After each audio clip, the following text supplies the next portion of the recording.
how much of our people are being killed. Our killing is terrorism, their killing is target killing by us. سیاست کا تہدار کردار جس کو کسی نے بھی آخری ساتھ تک نہیں سمجھ پایا، ایک قوم پرست لیڈر اور پاکستان مخالف سیاستدان کی کہانی، طویل اور بیزار کن جملے نہ کہنے والا انسان، دراز قد خوش طبع لیکن خاموش، فہم و فراست کا مالک اور گمراہ کن حد تک حلیم الطبع، ایک خوش بیان مقرر، ہمیشہ اپنے الفاظ کو پورے یقین کے ساتھ کہتے تھے۔ وہ اپنے مری قبیلے کے ہر اول دستے کی تربیت کے انسٹرکٹر تھے۔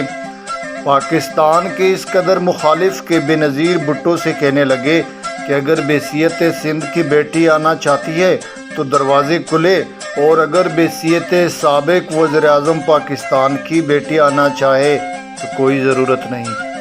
سیاسی نظریات میں سخت گیر ضرور، لیکن میل میلاپ میں انتہائی نرم خو تھے۔ بلوچ مسلح جدوجہد کے معماروں میں سے تھے۔ جی ہاں، میں بات کر رہا ہوں بلوچ قوم پرست رہنما خیر بخش مری کی۔ السلام علیکم، آپ دیکھ رہے ہیں تاریخ ناک اور میں ہوں تبسم جلالوی۔ آج کی تاریخ ناک میں اس بلوچ قوم پرست رہنما نواب خیر بخش مری کی زندگی کی پہلوؤں کو تاریخ نظر سے دیکھا جانا ہے، لیکن حسب سابق تاریخ ناک کی سبسکرپشن اور اس کے بیل آئیکن کا پریس کرنا اولین مرحلہ ہوگا۔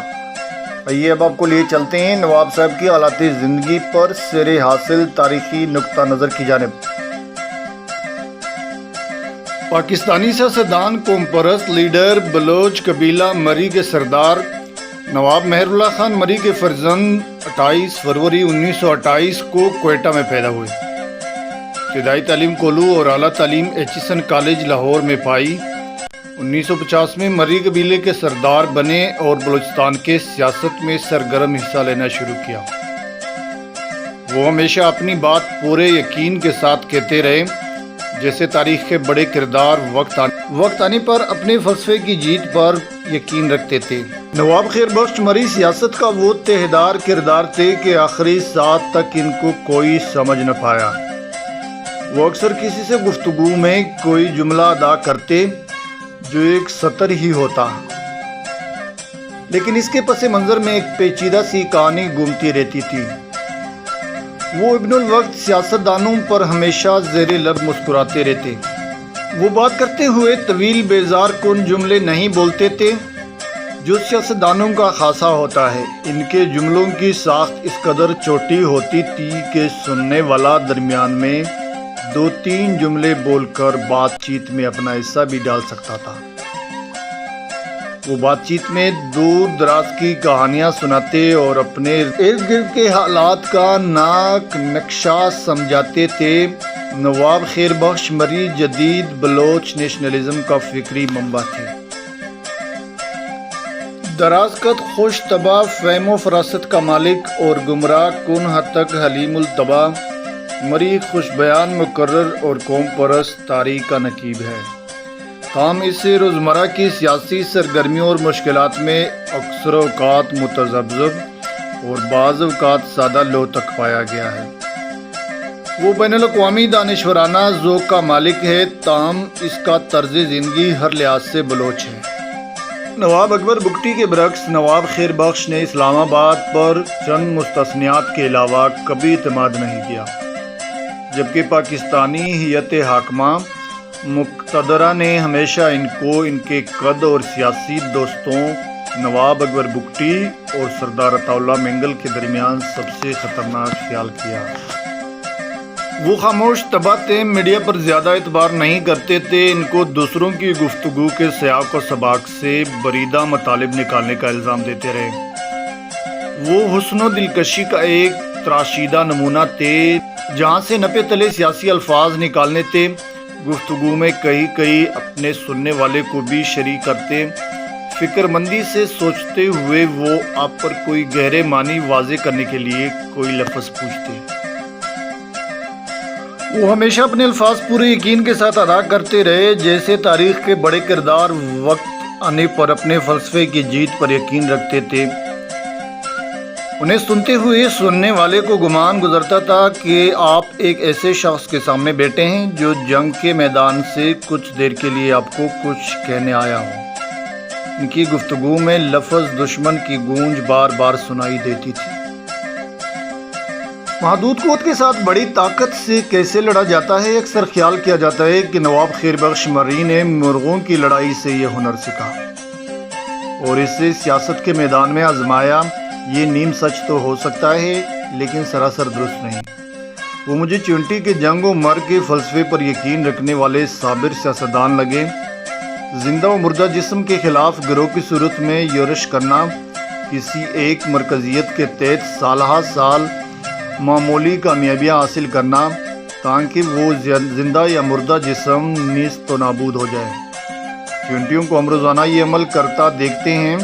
وہ اپنے قبیلے مری کے بلوچ نیشنلزم کے مسلح ڈھانچے کے ہر اول دستے کے طور پر تربیت کرتے رہے۔ اپنی شخصیت، نظریات اور حکمت عملی کے لحاظ سے نواب خیر بخش مری بہت مختلف تھے۔ وہ ایک مہم جو تھے۔ نیشنل عوامی پارٹی سے منسلک رہنے کے باوجود انہوں نے پارٹی کی سیاست نہیں کی۔ جب ذوالفقار علی بھٹو کی حکومت بنی تو نیشنل عوامی پارٹی کو صوبہ خیبر پختونخوا، اس وقت کے صوبہ سرحد اور بلوچستان میں گورنر کے عہدے دینے کا وعدہ کیا گیا۔ غوث بخش بزنجو نے خیر بخش مری کو گورنری کی پیشکش کی تو انہوں نے انکار کر دیا۔ نواب خیر بخش مری 1970 کی دہائی میں بلوچوں کی مسلح جدوجہد کے معماروں میں سے تھے۔ بعد میں ذوالفقار علی بھٹو نے نیشنل عوامی پارٹی پر پابندی لگائی اور جن قائدین کو گرفتار کر کے حیدرآباد جیل میں ڈالا ان میں نواب خیر بخش مری بھی شامل تھے۔ ذوالفقار علی بھٹو نے بینظیر بھٹو کو اپنے آخری خط میں لکھا تھا کہ اگر کبھی نواب خیر بخش مری سے ملاقات ہوئی تو میری طرف سے معافی مانگ لینا، ان سے کہنا کہ میں مجبور تھا۔ 2007 میں جب بینظیر بھٹو جلاوطنی کے بعد پاکستان لوٹی تو نواب خیر بخش مری کے بیٹے بلاچ مری کے فاتح خانی پڑھنے ان کے یہاں گئی۔ اس موقع پر جنرل مشرف کی امریت کی طرف اشارہ کرتے ہوئے بینظیر بھٹو نے کہا تھا کہ مری صاحب ایسا ظلم امریتوں میں ہوتا ہے۔ نواب خیر بخش مری نے طنزیہ جواب دیا کہ ہاں، آپ کے والد کے دور میں بھی یہی ہوا تھا۔ وہ پاکستان کے اتنے مخالف تھے کہ جب بینظیر بھٹو نے فون پر رابطہ کر کے ملاقات کی خواہش ظاہر کی تو انہوں نے جواب دیا کہ اگر تم پاکستان کے سابق وزیر اعظم کے طور پر آنا چاہ رہی ہو تو مت آنا، اور اگر سندھ کی بیٹی بن کر آنا چاہ رہی ہو تو خوش آمدید۔ نواب خیر بخش مری سیاست اور نظریے میں جتنے سخت گیر تھے، میل ملاپ اور گفتگو میں اتنے ہی نرم خو تھے۔ ہر جملے کو تول کر ادا کرتے تھے اور اصطلاحات کا استعمال سوچ سمجھ کر کرتے تھے تاکہ سیاسی معنی بدل نہ جائے۔ وہ سخت گیر سوچ رکھنے والے شخص کے طور پر جانے جاتے تھے، لیکن بات کرتے ہوئے انتہائی نرم لہجے میں بولتے تھے۔ گفتگو میں قطعیت نہیں تھی اور بات کا آغاز ان جملوں سے کرتے تھے: میرے خیال میں، شاید میں غلط ہوں، میں سمجھتا ہوں، اگر میری بات درست ہو تو۔ نواب خیر بخش مری کی سیاست تنقید کی زد میں رہی ہے۔ ان کے اپنے بیٹے بلاچ مری میدان جنگ میں لڑے اور مرے، لیکن مسلح جدوجہد کے معمار اور دائی ہونے کے باوجود بھی خیر بخش مری کبھی بھی خود نہیں لڑے۔ انہوں نے مریوں کو گولی چلانے کی ترغیب تو دی لیکن قلم چلانے کی نہیں۔ مارکسسٹ ہوتے ہوئے بھی مراعات یافتہ زندگی گزاری اور نواب خیر بخش مری کی فکری اور نظریاتی جنگ کی قیمت انہوں نے خود کم مگر ان کے قبیلوں اور ہم فکر ساتھیوں نے زیادہ ادا کی۔ وہ بیک وقت مارکسسٹ بھی تھے اور بلوچ قوم پرست بھی، قبائلی بھی اور ایک لحاظ سے ریسسٹ یعنی نسل پرست بھی، کہ اپنے ہم طبقہ پنجابیوں کو بھی پسند نہیں کرتے تھے۔ یہ چار صلاحیتیں ان کی شخصیت میں گل مل گئی تھی، جس کے نتیجے میں پیچیدگیاں بھی پیدا ہوئی۔ وہ قومی اسمبلی کے نشست سے دستبردار ہو گئے تھے۔ واضح ہے کہ نواب خیر بخش مری نے عملی سیاست سے کنارہ کشی اختیار کر لی تھی۔ وہ میڈیا سے بھی بہت کم بات کرتے تھے۔ آخری بار انہیں اس وقت میڈیا میں دیکھا گیا تھا جب سابق وزیر اعظم بینظیر بھٹو ان سے ان کے بیٹے بلاچ مری کی ہلاکت پر تعزیت کرنے گئی تھی۔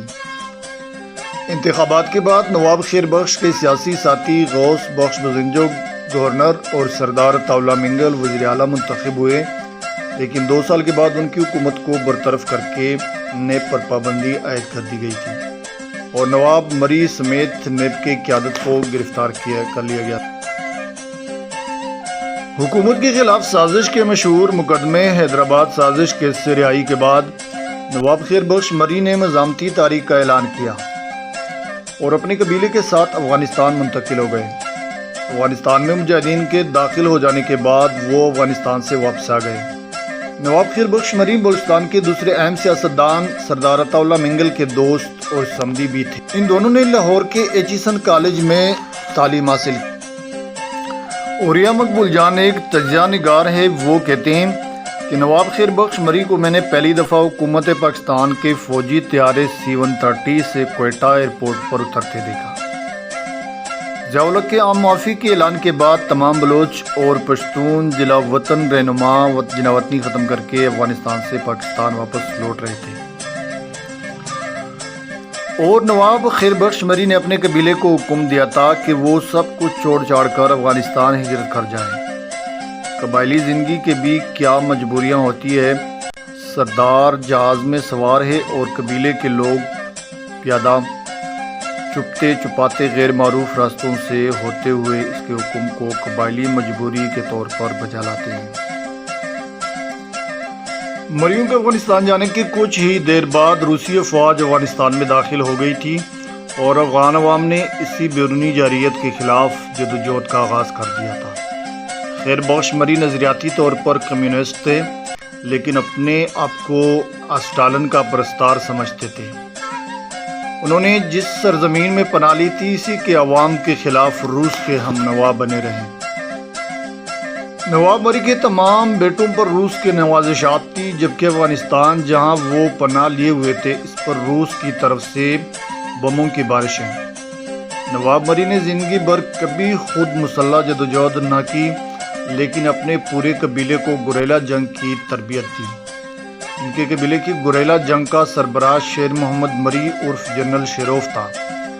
وہ نواب مری کا اس قدر تابع فرمان تھا کہ سردار چاکر خان ڈومکی نے بتایا کہ ایک دفعہ وہ کوئٹہ جا رہے تھے کہ راستے میں شیروف کی گاڑی کو حادثہ ہوا تھا۔ انہوں نے زخمی شیروف کو گاڑی میں بٹھایا اور کوئٹہ کی طرف روانہ ہوئے تاکہ کسی اسپتال لے جائیں، لیکن شیروف کا کہنا تھا کہ مجھے پہلے نواب کے پاس لے جانے دیں تاکہ اس سے میں پوچھ سکوں، اس کے بعد میں اسپتال جاؤں گا۔ ارباب کرم خان روڈ پر نواب کے گھر پہنچے۔ وہ اس وقت ورزش کرنے میں مصروف تھے۔ زخمی شیروف اور سردار چاکر خان انتظار کرنے لگے تھے۔ 2 گھنٹے کے بعد اندر سے پیغام آیا، جہاں جانا چاہتا ہے اسے لے جاؤ، لیکن اسی وفادار شیروف مری کے ساتھیوں کی زابل افغانستان میں نواب مری کے لوگوں سے لڑائی ہو گئی تھی۔ اوریا مقبول جان کہتے ہیں کہ افغانستان میں نجیب اللہ کی حکومت ختم ہوئی تو نواب مری کو وہاں اپنا وجود خطرے میں محسوس ہوا۔ دوسری جانب بلوچستان میں جمالی قبیلہ نواب اکبر بگٹی سے خوفزدہ تھا۔ تاج محمد جمالی وزیر اعلیٰ تھے۔ نواب اکبر بگٹی کو ایک شک تھا کہ ان کے بیٹے سلال بگٹی کے قاتلوں نے جمالیوں کے ہاں پناہ لی ہے۔